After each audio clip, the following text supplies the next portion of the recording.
لازم تبقى عارف انت مين، هدفك ايه، وعلى الاقل مش عارفه بس بتفكر فيه، عندك ملامح كده. انا ما بحبش واحد اتنين تلاتة، فانا ممكن اكون انفع في الحاجة دي.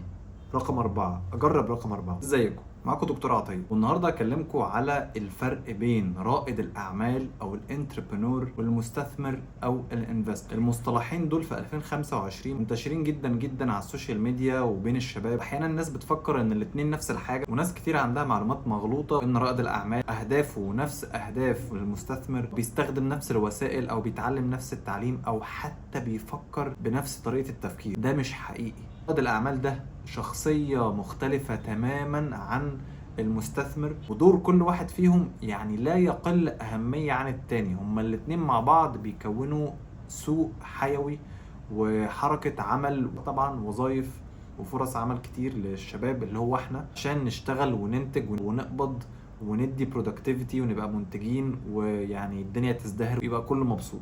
تقولي طيب وانا هستفيد ايه لما اعرف الفرق بين الاتنين؟ هتحتاج المعلومات دي نوليدج، معلومات او معرفة.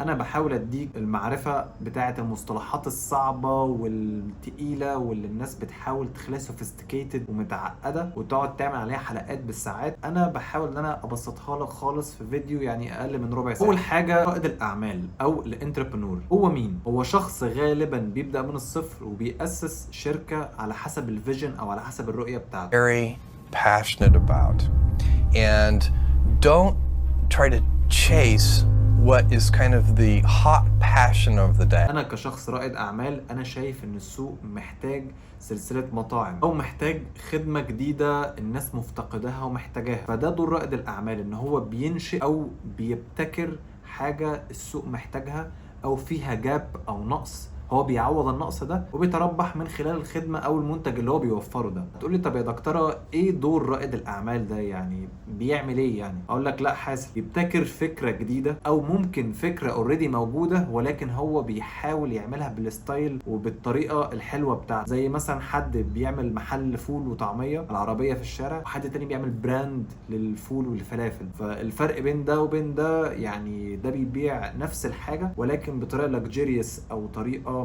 فيها شوية رقي، لمسة من الرفاهية كده. ده بيدي إحساس إن الحاجة دي مختلفة وإنها تجربة جديدة أو تجربة حلوة وبيدفع فيها أكتر بكتير. فهمتوا الفكرة؟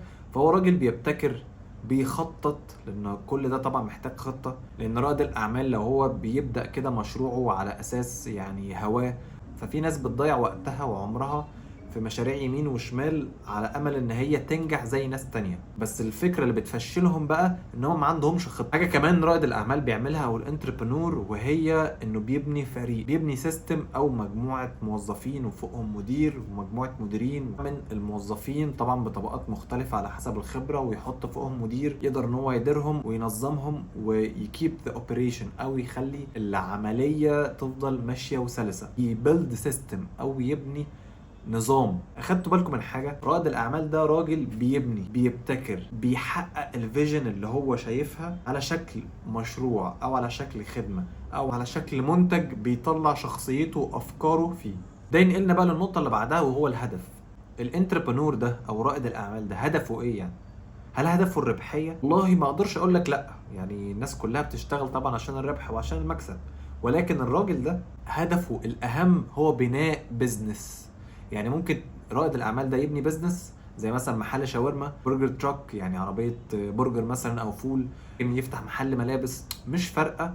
المهم ان هو يبيلد بيزنس، وممكن البيزنس ده اوقات كتير قوي يكون هو بيدفع من جيبه عشان يفضل شغال. يعني ممكن يبقى نزيف يفضل بيدفع فيه. طب متخيل ان في ناس بتفضل تدفع اموال كتيره جدا عشان بس تحافظ على البيزنس بتاعها يفضل قائم، البيزنس ما يقعش. نقطة ناس كتير قوي بتعملها عشان تحافظ على البراند او على الاسم او على المؤسسة او المحل اللي هي فاتحاه وبذلت منه سنين كتيرة جدا من التخطيط ودراسة الجدوى وتدريب الموظفين والعمالة. لان برضو خد بالك موضوع العمالة ده مهم. انت ممكن تكون بتبيع احسن حاجة في الدنيا ولكن ما عندكش سيلز مان شاطر يقدر يبيع لك او ما عندكش محاسب شاطر يقدر يحسب لك ضرايبك او المرتبات بشكل يعني يتناسب مع حجم البيزنس بتاعك. الهدف بتاع رائد الاعمال هو بناء بيزنس حتى لو مش هيكسب منه يعني على الفور او مش هيكسب منه على طول. انا مجرد ما فتحت المشروع يلا بقى انا قاعد مستني الملايين تتحدف عليا، لا مش كده.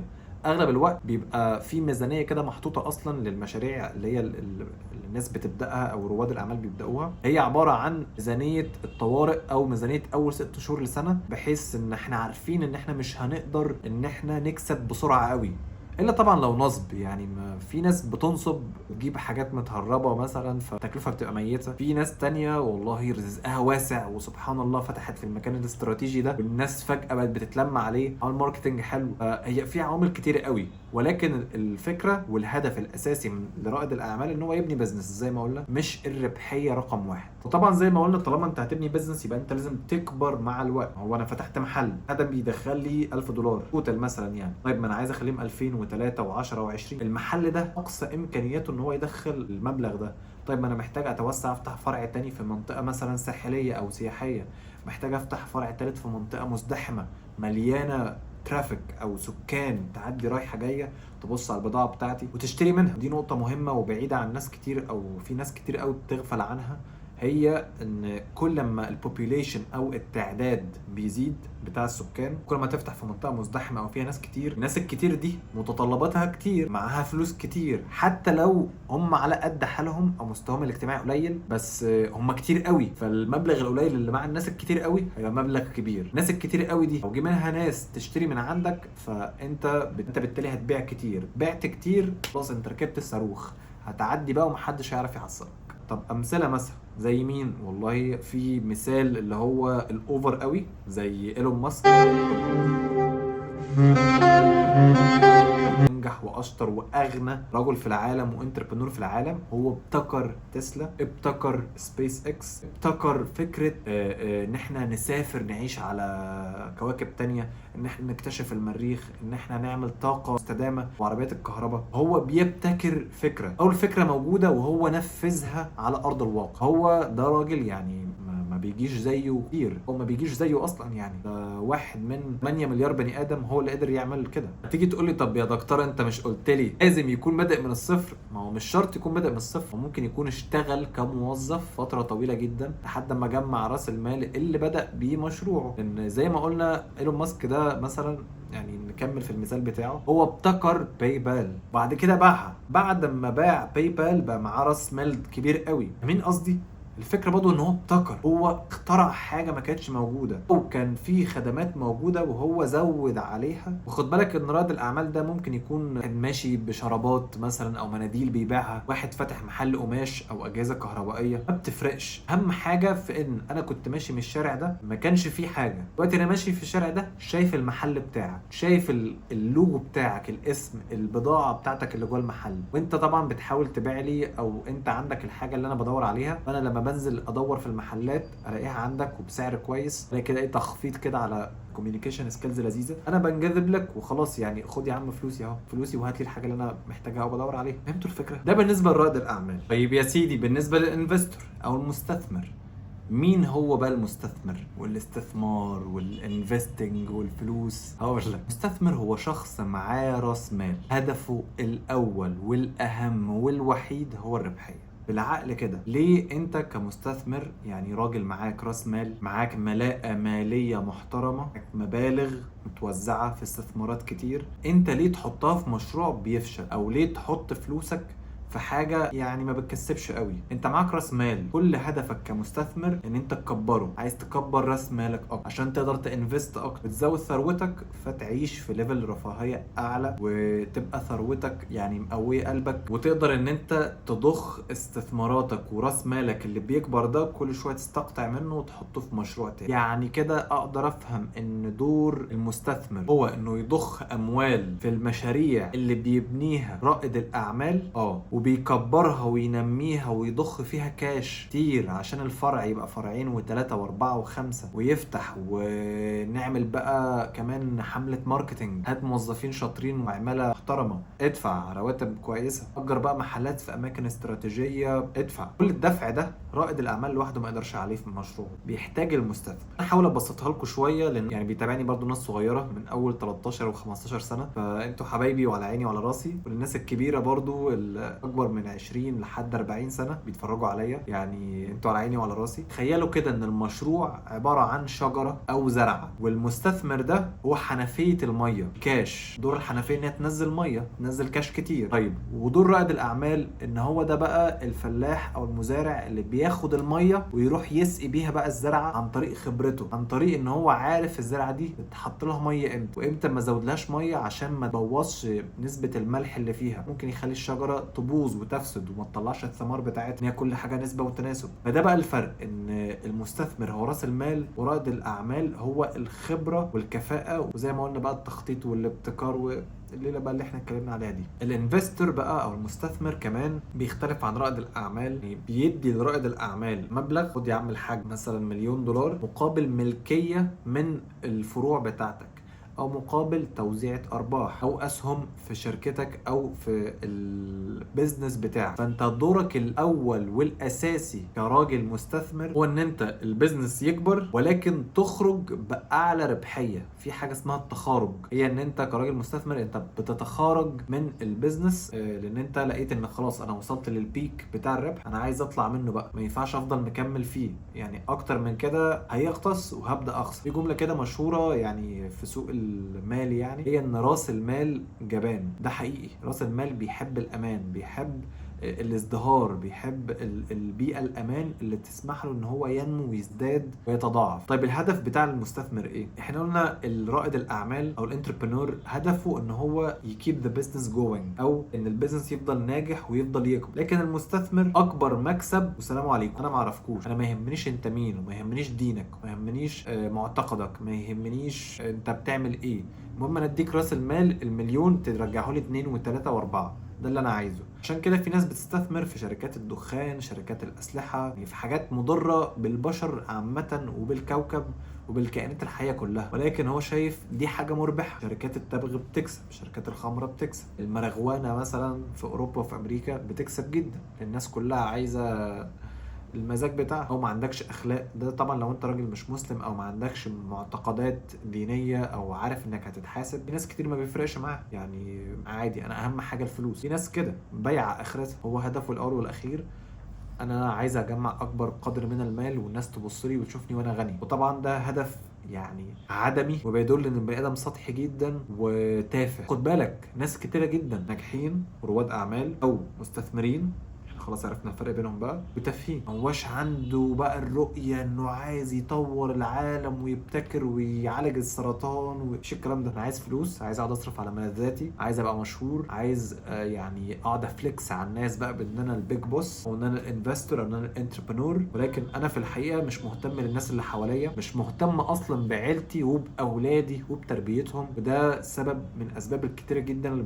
تظهر جيال من الشباب والبنات مرفهين جدا جدا وعايشين مستوى من الغنى فاحش، ولكن مش متربي، ما فيش ادنى ذره من الاخلاق، ما يعرفش اصلا يقرا الفاتحه، وما يعرفش قل هو الله احد ان هي دي سوره الاخلاص. اكيد كلنا شفنا الفيديوهات دي وشفنا الشباب، سواء انت مستثمر او رائد اعمال او وات ايفر، يعني انت مجالك ايه او انت حابب تبدا في ايه، خلي عندك مرجعيه دينيه، خلي عندك دايما احساس ووعي بان ربنا موجود وان انا هتحاسب. الدنيا دي مش غابه، مش اللي قادر على حاجه يعملها وخلاص انا كده هعدي ومفيش اي عواقب، دايما في عواقب دايما. اخر حاجه بقى وهي الامثله، يعني مثال مثلا على الانفستور ده مين؟ زي وارن بافيت. You can make it in yourself, but it's just hugely important. And if you invest in yourself, nobody can take it away from you. راجل معاه ملايين بيحط شويه من فلوسه والله في شركه كوكاكولا، شويه في شركه مايكروسوفت، شويه في شركه تسلا اللي هي بتاعه رائد الاعمال ايلون ماسك مثلا. يعني عندنا ناس تانية مثلا زي رجال الاعمال مبالغ ماليه مثلا معينه ويحط والله جزء من فلوسه في الذهب، جزء فلوسه في مشروع خدمي يخدم الناس، جزء من فلوسه في منتج بيبيعه. دول رجال الاعمال. وفي عندنا برضو البنوك. فكره البنوك ايه؟ ان هي بتقرض المال وبتقترض وبتستثمر، فبتاخد عموله من كل اتجاه، من راس المال اللي الناس بتيجي تودعه بتستثمره، وفي نفس الوقت تستثمره سواء ان هي بتقرض ناس تانية بفايده اعلى وتاخد هي الفرق، او ان هي تحط فلوسها في مشاريع. المشاريع دي بالتالي مربحه بتدر عائد في البنك، بيرجع له عائد من الاموال دي. هي بتبقى سايكل كده مقفوله. طيب بالنسبه للمخاطره، ما اتكلمناش عن النقطه دي. المخاطره بالنسبه لرائد الاعمال او الانتربرنور وفرقها عن مخاطره المستثمر. اقول لك والله رائد الاعمال المخاطره عنده عاليه جدا جدا جدا. ليه يا دكتوره؟ لانه بيحط وقت ومجهود وفلوسه. رائد الاعمال لسه بيبدا حاجه هو ما نجحتش وما سمعتش ومطرقعتش وبقت ترند عشان تجلب مستثمرين. يعني هو حلم حياة اي رائد اعمال ان هو يجيب مستثمر او انفستور يضخ فلوس في الفكرة بتاعته او المشروع بتاعه عشان يكبر ويتوسع اكتر. رائد الاعمال حرفيا هو بينحت في الصخر. مخاطرة بتبقى عالية جدا لانه ممكن ييأس في النص، ممكن يزهق، ممكن يحس ان مفيش جدوى من اللي هو بيعمله، وممكن في معظم الاوقات فعلا ما يبقاش في جدوى من اللي هو بيعمله، يبقى بيحرق وقت وفلوس ومجهود على الفاضي. ولكن على الجانب الاخر المستثمر المخاطرة بتاعته بتبقى قليلة. ليه؟ هو مش هيخترع العجلة، هو عايز عجلة دايرة وشغالة ومربحة ومسمعة ان هي مربحة ومية مية، وهو بقى يجي يحط فلوس عشان يخلي العجلة دي 2 و3 و4 وياخد حتة من التورتة بتاعت كل عجلة بقى دايرة، عجلة بيزنس او عجلة فلوس. يعني يا رب تكون الفكرة وصلت لكم وعرفتوا ايه الفرق بين رائد الاعمال والمستثمر. يعني هتفرق معاك عامه سواء انت كنت ولد او بنت، شاب صغير او كبير، تفتح لك افق تعرف انت اتجاهك في الحياه عامل ازاي. ما تبقاش كده عايش عبد للمال. يعني اللي بيبقى مش قادر يصنف نفسه بيبقى عبد للفلوس. هو الفلوس تيجي من اي حته هو هيجري وراها وخلاص، مش عارف هو بيعمل ايه، مش عارف هو بينشئ فكره. هو رائد اعمال بيشغل فلوسه وخلاص في اي حاجه، في اي تجاره بتكسب وخلاص. لازم تبقى عارف انت مين، عارف هدفك ايه، او على الاقل مش عارفه بس بتفكر فيه، عندك ملامح كده. انا ما بحبش 1 2 3، فانا ممكن اكون انفع في الحاجة دي. رقم 4 اجرب. رقم 4 لازم تجرب وتحاول وتفشل عادي، يعني ما تيأسش. ودايما خليك فاكر ان ربنا موجود زي ما قلنا، وانك هتتحاسب. ما تجريش ورا الفلوس الحرام، ركز في ان مصادر فلوسك تكون قانونيه وتكون حلال. وبس كده. لو عجبكم النوعيه دي من الفيديوهات يعني قولوا لي في الكومنتس ايه رايكم. اشوفكم في الفيديوهات الجايه. سلام.